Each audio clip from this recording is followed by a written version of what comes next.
Spoiler alert, he had the last laugh. This is Argentina's President Javier Milei, and for a long time, in the opinion of most political commentators both in Argentina and globally, he had no chance of winning, until he did. Milei came apparently out of nowhere as an outsider who actually displayed very unusual behavior for someone who was looking to become president. I could be wrong, but I think that becoming the president of a country wasn't part of his plans until about 5 years ago.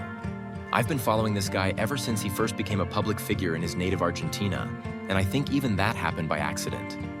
The first thing you need to know about Milei, and it's something that you won't get by the way the international media portrays him, is that this man is brilliant. As an economist, there are few people in Latin America, and maybe even in the world, that can play in his league. He has written numerous books and academic papers, many of which can feel impossible to understand unless the reader is a trained economist. They are rich in statistics and mathematical models. Having said that, the reason why this guy resonated with so many is because he spoke with the confidence of someone who really did have a plan to fix things, and he showed a kind of anger that connected with the way most Argentines felt. Their country was one of the richest nations on the planet less than 100 years ago. Slowly but surely, the economy and standards of living had been deteriorating until the country became synonymous with hyperinflation, debt defaults, currency devaluation, and economic crises. But whose fault was it? Let's go back a few years. The country was sharply divided politically, culturally, and socially. People on the left blamed the prolonged state of malaise on the upper classes, especially the large farmers, who controlled the country's food production, Argentina's main export sector. People on the right blamed it on the country's unions and social pressure groups who kept taking to the streets to demand a free lunch. But in the year 2015, a growing number of Argentinians started putting the blame on policies rather than people. They blamed it on things such as the vast welfare state, the generous subsidies which required heavy taxes to fund, and the massive number of public employees. The left had presided over most presidential periods during the years of decline and impoverishment, and this by a huge margin. During times when commodity prices skyrocketed internationally, things worked great.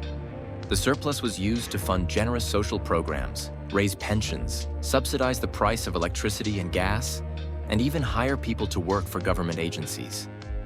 When commodity prices came back to normal, the result was high inflation, high taxes, and default. Unfortunately, 2015 was one of those years. That's why Argentina elected Mauricio Macri, a long-standing right-wing politician who came from a very wealthy family. He spoke of hope and change. To make a long story short, Macri's government was a complete failure. When he left office in 2019, most people in the country were worse off than when he had taken office. The truth is that his administration's chances of success were doomed from the beginning. Number one, he campaigned on the premise that the country's ills were due to the wrong people being in charge. He sold the promise that as soon as he got his brilliant cabinet members in their respective positions, the country would be flooded with dollars and booming in economic progress. And number two, he refused to take unpopular but much-needed measures which were indispensable to correct the grave economic imbalances of the nation. He thought he could borrow some time through the use of loans, but he was wrong. The deficits were so huge that they ate through such credits much faster than he anticipated. There was no way of balancing a budget in a country where, thanks to subsidies, a cup of coffee was more expensive than the light bill of the average household. Macri was being way too slow to act. He talked as a free market champion, but governed as a social democrat. As a result, inflation got worse, the national debt went through the roof, and poverty increased. The disillusion with the traditional Argentine right-wing parties was the biggest factor in the rise of Javier Milei. This is what most people fail to talk about, especially pundits in the international media with an already made narrative. Javier Milei gained public notoriety as a staunch critic of Macri's indecisiveness and lack of backbone. He accurately predicted that by trying to preserve his popularity, Macri was just setting himself up for failure, hence creating the conditions for the return of the left-wing Peronist coalition, Frente para Todos. In 2017, while Macri was still president, that's when Milei first made a name for himself as an economist and frequent guest on TV and radio shows, where his bold, aggressive criticism of the Argentine government and traditional political parties stood out. His unfiltered, sometimes abrasive style, where he passionately attacked what he called the political caste, drew attention from the public and media alike. Milei positioned himself as a fierce critic of the political elite. He blamed this caste for Argentina's decades of economic mismanagement, corruption, and inefficiency, appealing to many ordinary citizens fed up with the country's perennial economic crises, especially the soaring inflation that has plagued Argentina for years. As a libertarian, Milei advocates for a minimal state, drastic reductions in government spending, and a laissez-faire economic model. He also supports the dollarization of the Argentine economy to combat inflation. These ideas, though controversial, resonated with many people tired of decades of economic instability under traditional economic policies. But things were about to get worse. In December of 2019, the left-wing coalition Frente para Todos returned to power. Unlike the period between 2003 and 2013, there was no commodities boom to finance their unsustainable social programs. This was coupled with a terrible management of the health crisis in that year. The result was yet another crash.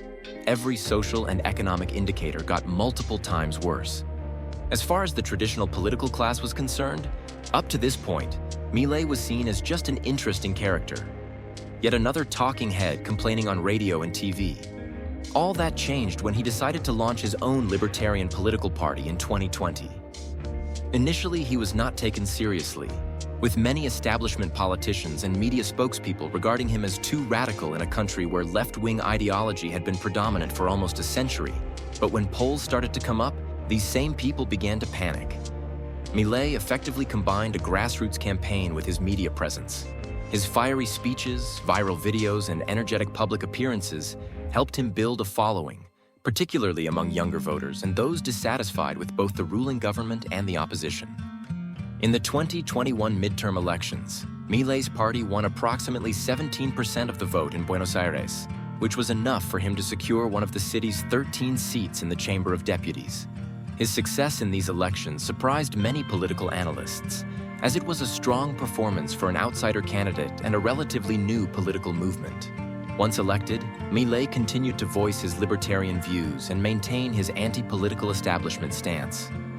His election gave him a national platform to further promote his ideas about shrinking the state, reducing government spending, and introducing more market-based policies.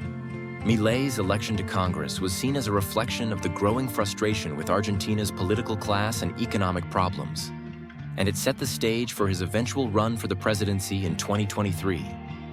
Milei's presidential campaign in 2023 helped cement his status as a major political figure.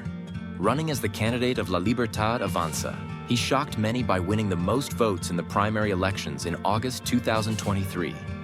At this point, even international figures started voicing their dislike of Milei, calling him a far-right politician, a fascist, a misogynist, a racist, a bigot, and every name in the book.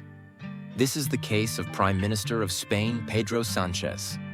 Although in the past there had been other candidates who voiced free market ideas similar to those of Milei, people just had had enough of anyone who remotely smelled like an establishment politician.